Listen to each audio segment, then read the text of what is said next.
Hello everyone, my name is Vaibhav. तो मैं इस चैनल पे आपको बिल्कुल बेसिक से लेके बिल्कुल एडवांस तक केमिस्ट्री करवाने वाला हूँ। अगर किसी बच्चे को ये लगता है कि सर केमिस्ट्री कहाँ से पढ़े, अगर कोई बच्चा जेईई या नीट की तैयारी भी कर रहा है, उसको लगता है सर ऑर्गेनिक बहुत मुश्किल आती है या हमें ऑर्गेनिक समझ ही नहीं आती है, तो यकीन मानिए मेरा ऑर्गेनिक से ईजी या ऑर्गेनिक से ईजी पार्ट कुछ भी नहीं है। बस आपको उसके लिए ये एक चैप्टर है पीरियोडिक प्रॉपर्टीज, एंड इससे साथ एक और चैप्टर होता है जिसका नाम है केमिकल बॉन्डिंग। अगर आपको वो दोनों चैप्टर बहुत अच्छे से आते हैं, यकीन मानिए मेरा आपके बेसिक बहुत ही ज़्यादा अच्छे बन जाएंगे और एडवांस वाला पोर्शन आपके लिए बहुत ईजी है। चलिए, तो इसी बेसिक को बनाने के लिए पहला मैं लेक्चर लेके आया हूँ पीरियोडिक प्रॉपर्टीज का, जिसमें मैं मेनली आपको क्या सिखाऊंगा, इसमें सारी इलेक्ट्रॉनिक कन्फ्यूजन सिखाऊंगा, हर एक बताऊंगा, ट्रेंड बताऊंगा, और यकीन मानिए मेरा कोई भी एक्सेप्शन नहीं बताऊंगा, क्योंकि भाई मेरे एक्सेप्शन नहीं है। ठीक है, चलिए स्टार्ट करते हैं।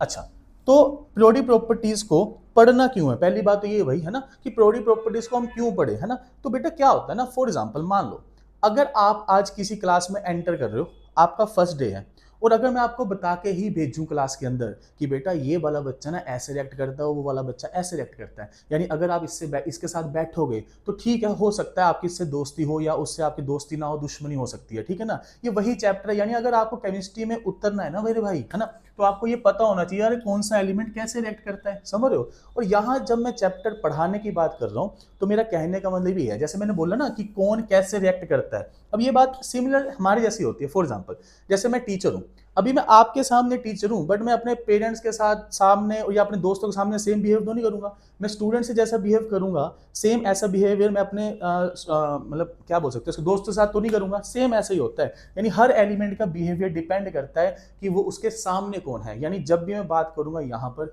तो हमेशा एक ही बात करने वाला हूँ, यानी तुलना की बात करने वाला हूँ, समझ रहे मेरी बात। क्योंकि बच्चे बच्चे जनरली क्या होता है, टीचर इस चैप्टर को इस तरह पढ़ाते हैं, बेटा ये एक्सेप्शन है, इसको रट लो, तो बच्चों को लगता है यार ये तो बहुत ही बड़ी मतलब क्या ही है ना, ये तो रटना पड़ेगा। यकीन मानिए कोई एक्सेप्शन नहीं आएगी, बिल्कुल नहीं आएगी, अगर आई तो मैं पढ़ाना ही छोड़ दूंगा, बिल्कुल यकीन मानिए, ठीक है ना। चलिए स्टार्ट करते हैं। आपने बस इधर से ध्यान देना है, आप बस इधर नोटिस करो, ये बेटा ऐसे जब लिखा होता है चीजों को, तो इसको हम पीरियड बोलते हैं। क्या बोलते हैं इसको, पीरियड का नाम देंगे। तो आप यहाँ नोटिस कर रहे हैं कि हमारे पास यहाँ टोटल पीरियड है 7। अगर मैं बात करूंगा तो बेटा मेरे पास यहाँ पीरियड कितने हैं, 7 पीरियड्स हैं, ठीक है सर। तो क्या पहला क्वेश्चन तो ये आ सकता है, क्या सर पीरियड 7 ही होंगे या इससे ज्यादा भी हो सकते हैं। तो यकीन मानो मेरा पीरियड बेटा 100 तक हो सकते हैं, क्योंकि अभी तक हमारे पास जो एलिमेंट फाइंड हुए हैं ना, वो इतने ही एलिमेंट फाइंड हुए हैं कि हमें इनको बस इतना ही रखना पड़ा। मान लो आप में से कोई कल को एक साइंटिस्ट बने, कुछ भी बन जाए, रिसर्चर बन जाए, अगर आपने कोई एलिमेंट यहाँ से मतलब फाइंड आउट करा, तो आपको भी तो रखना पड़ेगा, तो जगह तो है नहीं है, तो हमें नई जगह बनानी पड़ेगी जिसका नाम रखेंगे हम पीरियड 8। ऐसे बेटा हमारे पास टोटल पीरियड पता कितने हो सकते हैं, टोटल हमारे पास 100 पीरियड हो सकते हैं। क्या आपको मेरी बात समझ आ रही है, ठीक है। नेक्स्ट बात करने वाला हूं आपसे कि हाँ सर ग्रुप कितने हैं, ग्रुप है ना। तो बेटा जब हम टॉप से बॉटम की तरफ पढ़ते हैं, इसको हम ग्रुप बोलते हैं, ग्रुप बोलते हैं, ठीक है ना। तो आप देख ही लो यहाँ टोटल कितने ग्रुप हैं, ठीक है। चलिए, बट मेरा अभी इसको ऐसा पढ़ाना नहीं है, अब मैं जो पढ़ाने वाला हूँ उसको देखना, ये सबसे इंपॉर्टेंट चीज है। इसको अभी मैं साइड हट जाता हूं, आप इसको ध्यान से देख लो, ठीक है। इसको सिर्फ आपने देखना है, रटना नहीं है किसी ने भी। क्यों, क्योंकि ये मैंने याद करके पहले लिखा हुआ है, मुझे भी याद नहीं है भाई, चीजें याद करना बहुत टफ है, इसलिए मैं बोल रहा हूं हर चीज के पीछे कंसेप्ट है, आप मेरा यकीन मानो, ठीक है। चलिए आप देखते हैं, पहले तो मैंने ये लिखा है पीरियड लिखे है बेटा। हाँ सर ये पीरियड तो वही लिखे आपने, ये वाले 1 2 3 4 5 6 7, तो बेटा मैंने लिख दिया पीरियड, ठीक है। अब मैंने क्या लिखा है, पीरियड के सामने लिखा है उनके एलिमेंट्स, ठीक है। आओ चेक करते हैं, क्या सर पहले पीरियड में कितने एलिमेंट है, चलो आओ चेक करें, ठीक है। यहां ध्यान देना, अगर मैं इसको रब कर दूं, तो आप यहां ध्यान देंगे बेटा, ये जो मेरे पास फर्स्ट पीरियड है ना, ये फर्स्ट पीरियड है, इसमें हाइड्रोजन है, और इसके बिल्कुल सामने देख रहे हो तो हीलियम है। यानी पहले पीरियड में मेरे पास 2 एलिमेंट आ रहे हैं, ध्यान दो, तो मैंने 2 ही लिखे हैं बेटा, ठीक है। नेक्स्ट बताता हूं, नेक्स्ट दूसरे पीरियड में कितने एलिमेंट आ रहे हैं, 1 2 3 4 5 6 7 8, 8 एलिमेंट आ रहे हैं, इसलिए बेटा मैंने 8 ही एलिमेंट लिखे हैं। आप देख पा रहे हो ना, यानी ये जो मैंने, हाँ आप सकते आ सकते हो, अच्छा ये जो मैंने चीजें लिखी हैं बेटा, ये सारी मैंने देख के ही लिखी हैं। यानी आपको भी इसमें मतलब याद नहीं करना, कुछ भी याद नहीं करना, और थोड़े टाइम बाद, आज से 10 मिनट बाद आपको ये सारा पता लग जाएगा कि मैंने ऐसा क्यों लिखा है, बुक ऐसा क्यों करती है, ठीक है ना। चलिए, और यहाँ आप देख रहे हो, यहाँ मैंने इलेक्ट्रॉनिक कन्फिगरेशन लिखी है, ठीक है ना। वो ऑब्वियस आपने क्लास में सुना होगा 1s 2s 2p, और यहाँ लिखा मैंने ऑर्बिटल। ऑर्बिटल क्या होते हैं, ऑर्बिटल बेटा वो जगह होती है जहां पर इलेक्ट्रॉन पाए जाते हैं, जैसे कि अभी अभी मैं कहाँ पर हूँ भाई, अभी अगर मैं यहाँ तुम्हारे सामने खड़ा हूँ तो मैं इस ऑर्बिटल के अंदर हूँ, समझ रहे हो। अगर आप अपने रूम में बैठे हो तो आपका ऑर्बिटल क्या हुआ, रूम हुआ, ठीक है ना, अगर आप एक इलेक्ट्रॉन हो, ठीक है। चलिए आइए जरा मैं आपसे कुछ बातें करने वाला हूँ, पहले इसको बहुत ज़्यादा अच्छे तरीके से देखिए, ऑब्जर्व करिए। क्या आपको यहाँ कुछ कॉमन रिलेशन नजर आ रहे हैं? ठीक है, ध्यान से देखिए, क्या आपको यहाँ कोई ऐसा लग रहा है कि सर हाँ इन दोनों में कोई रिलेशन है? चलो देखिए, मैं पीछे हट जाता हूँ, आप देखिए इसको। हाँ ठीक है, तो आपने देखा हो या हो सकता है आपको नहीं समझ आया हो या समझ नहीं आया सर क्या रिलेशन है, मैं बताता हूँ। आप बहुत ध्यान से देखना बेटा, इधर देखना। आप देख रहे हो, अगर मेरा एलिमेंट एक है, सॉरी अगर मेरा ऑर्बिटल एक है तो उसमें कितने एलिमेंट्स आ रहे हैं बेटा? दो आ रहे हैं, ठीक है सर। अगर मेरे ऑर्बिटल चार हैं तो उसमें कितने एलिमेंट्स आ रहे हैं सर? आठ आ रहे हैं। तो एक बार नोटिस कर रहे हो, अगर मेरे ऑर्बिटल 9 है तो उसमें कितने एलिमेंट आ रहे हैं बेटा? 18। चेक कर रहे हो, अगर मेरे ऑर्बिटल 16 है तो उसमें कितने एलिमेंट आ रहे हैं बेटा? 32 एलिमेंट्स आ रहे हैं। यानी सर कुछ ना कुछ दिखता दिखता सेम ऐसा नजर रिलेशन नजर आ रहा है। वो क्या रिलेशन है मैं बताता हूं बेटा। देखो आपके पास, पेन चेंज करते हैं, अगर आपने नोटिस करा आपके पास जितने नंबर ऑफ एलिमेंट्स आ रहे हैं ना, आपके पास जितने नंबर ऑफ एलिमेंट्स आ रहे हैं वो ऑर्बिटल के क्या हैं बेटा? ट्वाइस हैं। चेक करिए आप ध्यान से,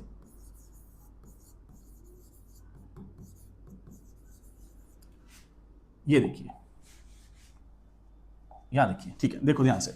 अगर आपके पास ऑर्बिटल एक है तो एलिमेंट दो आ रहे हैं, ऑर्बिटल चार है तो एलिमेंट आठ आ रहे हैं, ऑर्बिटल 16 है तो एलिमेंट कितने आ रहे हैं? 32 आ रहे हैं। यानी यहां से जो पहला फॉर्मूला जो बनता है बेटा वो यही बनता है। मैं आपको सारा सिखाऊंगा भाई फॉर्मूले बनते कैसे हैं। जिसने पहली बार सोचा होगा उसने क्या सोचा होगा कि ऐसा ही फॉर्मूला बनाना होता है, ठीक है ना। तो यहां से पहली बार नोटिस हो रही है कि अगर आपके पास ऑर्बिटल एक है तो एलिमेंट क्या है उसका? ट्वाइस आ रहा है। क्या आपको भी ये बात ऑब्जर्व हो रही है? अगर ऑब्जर्व हुई तो आप कमेंट सेक्शन में मुझे बता दीजिए हाँ सर हमें भी ये बात समझ आ गई, ठीक है। नेक्स्ट बात करते हैं, और क्या बात समझ आ रही सर यहाँ से, और देखते हैं और देखते हैं और कुछ ऑब्जर्व करते हैं। मैं जो बेटा देख पा रहा हूँ वो ये देख पा रहा हूँ, ध्यान से ये चूज करते हैं, ठीक है। अगर सर मेरा पीरियड 7 है तो उसकी इलेक्ट्रॉनिक कॉन्फ़िगरेशन में 7s 7p तो लिखा ही है। अगर पीरियड 6 है तो 6s 6p उन्होंने लिखा ही है। अगर 5 है तो 5s एंड 5p लिखा है उन्होंने, ठीक है। और अगर 4 है बेटा तो 4s 4p लिखा है। यानी मैं ये देख पा रहा हूं अगर कोई मेरे पास पीरियड है तो उसमें इलेक्ट्रॉनिक कॉन्फ़िगरेशन में s और p के साथ उसको लिखा ही गया है। और उसके बाद क्या हो रखा है, देखो उसके बाद 7 से एक वैल्यू क्या होती जा रही है बेटा? कम होती जा रही है। फिर उसके बाद एक वैल्यू क्या होती जा रही है? और कम होती जा रही है। यहां भी सिमिलर देखो, 6 से एक वैल्यू क्या हुई? कम हुई। 5 से वैल्यू क्या हुई? कम हुई। यानी इसको हम क्या बोलते हैं? इसको क्या बोलते हैं? पीरियड को एक और नाम भी देते हैं, पीरियड को हम शेल भी बोल देते हैं ना, शेल। यानी शेल या ऑर्बिट जो भी बोल दो ना, शेल भी बोल सकते हैं, ऑर्बिट भी बोल सकते हैं, समझ रहे मेरी बात। यानी शेल या ऑर्बिट की वैल्यू जैसे जैसे हम आगे बढ़ रहे हैं कम होती जा रही है। क्या आप ये बात नोटिस कर पा रहे हैं? है ना, ठीक है। यहां भी देखिए, यहां भी देखिए, 4 के बाद क्या हो रहा है? 4s 4 भी तो रहेगा। 4 के बाद क्या हो रहा है? D3 हो रहा है, ठीक है ना। बट सर यहाँ तो कुछ नहीं है, ठीक है, कुछ नहीं होगा तो, बट इतना तो मुझे आइडिया नहीं है, बट अभी देखते हैं, अभी नोटिस ही कर पा रहे हैं हम ना कि सर यहाँ तो कुछ नहीं लिखा है आपने, यहाँ भी कुछ नहीं लिखा है। इवन कि सर यहाँ पर आपने 1s लिखा है, 1p तो लिखा ही नहीं है। अरे ऐसा क्यों कर दिया सर आपने हमारे साथ? ऐसा क्यों कर दिया कि आपने ये लिखा ही नहीं है? ठीक है, आप जरा इसको अच्छे से नोटिस करते हैं, एक सेकंड रुकिए बस, ठीक है।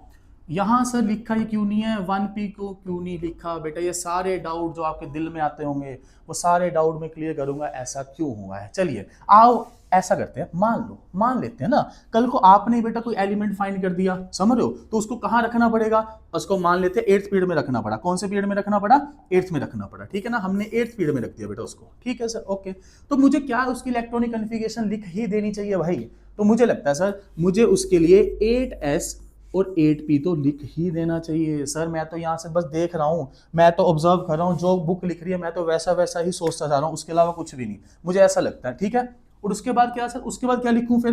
बेटा आपने देखा ना, ये देखो n की वैल्यू क्या होती जा रही है? एक कम होती जा रही है, यानी 6 हो गया। तो मुझे यहाँ क्या करना चाहिए आप बताओ? मुझे यहाँ 7 कर देना चाहिए, हाँ या ना? अच्छा देखो इसमें एक बात और ऑब्जर्व करो, एक सेकंड रुकिए, इसको उठा के ऊपर भेज देते हैं इधर, ठीक है। इसको भी थोड़ा ऊपर कर लेते हैं, ठीक है। चलिए देखते हैं सर, यहां देख रहे हो, यहां हमारे पास क्या है? सब शेल है।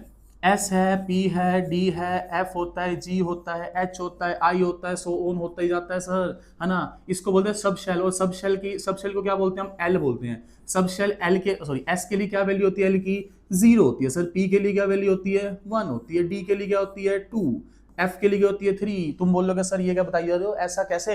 सारी बातें करूंगा अभी, थोड़ा पेशेंस रखिए, ये सारा बताऊंगा ऐसा क्यों होता है क्यों नहीं होता, ठीक है ना। अभी के लिए बस ठीक है, मेरे को पता है कि अगर तुम +2 में भी हो, अगर +1 में भी हो, ऐसा नहीं कि तुमने इसके बारे में बिल्कुल भी नहीं सुना है, ठीक है ना। हल्का फुल्का सुना होना चाहिए, ठीक है। चलिए अब मेरी बात सुनो ध्यान से। तो क्या हो रहा है यहाँ पर? हाँ 7 के बाद देखो बेटा क्या हुआ? 6 हुआ। हाँ तो एस देखो, एल की वैल्यू बढ़ रही है ना, एस के बाद पी आ रहा है, पी के बाद क्या आ रहा है बेटा? डी आ रहा है, और डी के बाद क्या आ रहा है? एफ। यानी मैं ये नोटिस कर पा रहा हूं सर, एन की वैल्यू तो कम होती जा रही है, बट एल की वैल्यू क्या होती जा रही है? बढ़ती जा रही है। चलो ठीक है सर, आप भी बढ़ा दो फिर यहाँ पर, तो मुझे क्या लिख देना चाहिए? 7D। ओके सर, फिर एन की वैल्यू कम कर दो, 6 आ गया। अच्छा डी के बाद क्या आता है मेरे भाई? जल्दी बोलो। एफ आता है, तो मैंने 6F लिख दिया। क्या इतनी बात क्लियर हुई? अच्छा सर अब क्या लिखूं मैं? तो 5 लिखना चाहिए मुझे, है ना। और सर 5 के बाद क्या लिखना चाहिए? जी। अब तुम बोलोगे सर ये कब तक लिखूंगा मैं? यानी ये जो काम कर रहे हो आप, ये कब तक ऐसा करते जाओगे? आप कब रुकोगे सर? हमें कैसे पता है कब रुकना है कब नहीं रुकना? आइए जरा मैं इसी की बात करता हूं कि कब हमें रुकना चाहिए और कब नहीं रुकना चाहिए, ठीक है।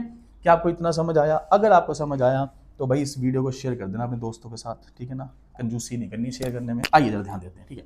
आपने कब तक चलना भाई, ये कब तक चलेगा ऐसा? तो मैं बताता हूं बेटा कब तक। ठीक है बेटा, याद रखना ये तब तक चलेगा अगर आपकी एन और एल की वैल्यू इक्वल आ गई, तो ये गलत है, ये सरासर गलत है। क्यों है बताता हूँ, क्यों का रीजन देता हूँ भाई, एक सेकंड रुको। क्यों का रीजन देता हूँ, अभी रुक जाओ, अभी रुक जाओ, क्यों देता हूँ, ठीक है। अगर सर एल कभी एन से बड़ा हो गया तो ये भी क्या है? गलत है सर, गलत है। ऐसा क्यों है सर, ऐसा क्यों हो रहा है कि अगर एन और एल इक्वल आ जाए गलत है, और एल और एन की वैल्यू अगर एल बड़ा आ जाए एन से तो भी क्या है? गलत है। चलिए मैं आपको बताता हूँ, सुनिए। एक एटम के बारे में थोड़ी सी बातें बता देता हूँ बेटा, चलो आओ इधर ध्यान देना, ठीक है। एटम जनरली हम ऐसे ही देखा करते हैं कि ऐसा गोला सा होता है कुछ, ठीक है ना। उसके सेंटर पे सर जी न्यूक्लियस होता है, न्यूक्लियस के ऊपर पॉजिटिव चार्ज होता है, ठीक है ना। और इसके इर्द गिर्द ऐसे इलेक्ट्रॉन रिवॉल्व करते रहते हैं, घूमते रहते हैं, और जहां ये घूमते हैं इस स्टेशनरी पाथ को हम क्या बोल देते हैं? ऑर्बिट। क्या बोल देते हैं बेटा? Orbit. Oh sorry, orbit orbit orbit orbit, ठीक है। इसको हम सर क्या बोल देते हैं? ऑर्बिट, ठीक है ना। और मैंने तुम्हें पहले बताया, इधर ध्यान देना, इधर ध्यान देना, इधर ध्यान देना। हाँ अरे मैंने बताया ना, पीरियड को क्या बोल देते हैं? शेल। और क्या बोल देते हैं? ऑर्बिटल नहीं, ऑर्बिट ऑर्बिट ऑर्बिट, गलती दिया मैंने, ऑर्बिट, ठीक है ना। चलिए आइए, ऑर्बिट। हाँ तो यानी सर इसी को क्या बोलते हैं? शेल। और इसी को तुमने सुना होगा, पक्का सुना होगा अपने टीचर से, अरे प्रिंसिपल क्वांटम, इसी को बोलते हैं प्रिंसिपल क्वांटम नंबर, जिसको हम किससे रिप्रेजेंट करते हैं? एन से करते हैं। अब मेरी बात सुनिए बेटा, एक शेल के अंदर ही तो क्या होती है? सब शेल। ऐसे इसको थोड़ा ऐसे समझो, ऐसे समझो। तुम्हारा स्कूल है, तुम जिस भी स्कूल में पढ़ते हो, है ना, उसका कुछ भी नाम है, कुछ भी हो सकता है, XYZ। समझ रहे हो मेरी बात, है ना। तो उसको हमने क्या बोल दिया? स्कूल को बोल दिया शेल। क्या बोल दिया? शेल। अब क्या जो स्कूल के अंदर क्लासेस होंगी, क्लासेस, उसको क्या बोल लेंगे? अरे वो उसी का तो पार्ट है, एक स्कूल का ही तो पार्ट है भाई मेरे, है ना, क्लासेस। तो उसको क्या बोलेंगे हम? उसको बोलेंगे सब शेल। आ रही बात समझ के नहीं आ रही है? अब मेरी बात आप ही बताओ यार, आप ही बताओ मुझे, क्या क्लास कभी स्कूल से बड़ी हो सकती है? नहीं हो सकती ना। यानी एल की वैल्यू कभी एन से बड़ी नहीं होगी। समझ रहे मेरी बात? दूसरी बात, क्या स्कूल और क्लास कभी इक्वल हो सकते हैं? अरे कैसे हो सकते हैं सर, स्कूल तो हमेशा क्लास से बड़ा ही रहेगा ना। तो यही बेटा इसके पीछे लॉजिक है कि एल की वैल्यू कभी भी एन से बड़ी नहीं हो सकती, और एन कभी एल के इक्वल नहीं हो सकता। क्या आपको ये बात समझ आई? अगर समझ आई है तो आप बेटा प्लीज हमारे चैनल को सब्सक्राइब कर दीजिए। चलिए मैं आगे बढ़ता हूं, ठीक है। आइए जरा अब फिर से इसी पे चलते हैं, बैक बैक बैक। आइए आप ऐसा करते हैं सर, जो आपने हमें समझाया ना उस अकॉर्डिंग कुछ करके देखते हैं, कुछ एक करके देखते हैं, हमें समझ आ भी रहा कि नहीं। कोई भी उठा लो, जैसे कोई रैंडम नंबर उठा लेता हूं, मैं 5 उठा लेता हूं, फॉर एग्जांपल 5। आइए जरा 5th पीरियड के लिए इलेक्ट्रॉनिक कन्फिगरेशन निकालना सीखते हैं सर। चलिए किसके लिए सीखना है मेरे भाई? 5th पीरियड के लिए।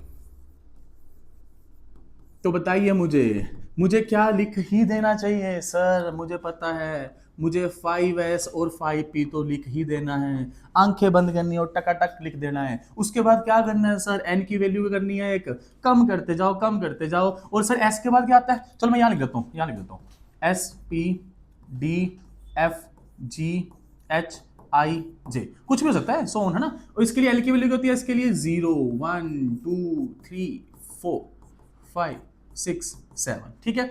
अच्छा सर मुझे पता है एस के बाद पी आता, पी के बाद क्या आएगा, डी आएगा सर। अच्छा सर अब क्या करेंगे, फिर सर नीचे जाएंगे ना, एन की वैल्यू छोटी करेंगे, 3 कर सकते हैं, तो 3 के बाद क्या आता है बताओ, सॉरी डी के बाद क्या आएगा, एफ। सर अभी थोड़ा रुक जाते हैं, चेक कर लेते हैं क्या जो हम लिख रहे हैं वो सही भी लिख रहे हैं। नहीं तो ऐसा तो ना हो कि हम 1 2 3 वो सारी लिख दें और लास्ट में आगे हमें काटने पड़े एक एक करके, है ना। तो थोड़ा रुक जाएंगे, ठीक है। आओ जरा चेक करते हैं क्या 3f एग्जिस्ट करता है या नहीं करता है। और यकीन मानो तुमने ऐसा कभी भी नहीं पढ़ा होगा जैसे मैं तुम्हें पढ़ा रहा हूं, समझ रहे मेरी बात, कभी नहीं सुना होगा भाई। चलिए ध्यान दीजिए, आइए जरा तो मुझे बताइए यहाँ शेल की वैल्यू क्या है, 3 है। और सर एफ के लिए एल की वैल्यू क्या होती है, एफ के लिए चलो चेक करो, एफ के लिए क्या होती है, अरे सर 3 ही तो होती है, 3। अब तुम मुझे बताओगे, तुम ही बताओगे कमेंट सेक्शन के अंदर, क्या सर एन और एल की वैल्यू इक्वल हो सकती है, ना रे ना बिल्कुल नहीं हो सकती। यानी सर ये ऑर्बिटल एग्जिस्ट नहीं करता है। आओ जरा नेक्स्ट चेक करते हैं, 4D। यहां एन की वैल्यू क्या है मेरे भाई, सर जी एन की वैल्यू तो 4 है। और एल की वैल्यू क्या है, एल की वैल्यू, अरे डी के लिए एल की वैल्यू क्या होती है सर, 2 होती है ना। अरे हाँ सर, स्कूल तो मेरा हमेशा शेल से क्या होगा, स्कूल मेरा हमेशा क्लास से क्या होगा, बड़ा होगा। यानी ये ऑर्बिटल एग्जिस्ट करेगा, ये करेगा, ये करेगा, ये भी करेगा। आप चेक करके देखिए, क्या आपको ये बात समझ आ रही है कि सर ये कैसे बनता है, ये जो बुक में दिया होता है ना ये टेबल, ये कैसे बनता है, मेरी बात समझ आई। चलिए अब आप ही मुझे बताएंगे, आप ही बताएंगे सर आपने फर्स्ट शेल के लिए 1s तो लिखा, बट 1p क्यों नहीं लिखा, 1p। चलिए मुझे बताइए यहाँ n की वैल्यू क्या है मेरे भाई, 1 है। और p के लिए l की वैल्यू क्या होती है, चेक करना जरा, चेक करना, p के लिए l की वैल्यू क्या होती है, 1 होती है। अरे 1 होती है, 1।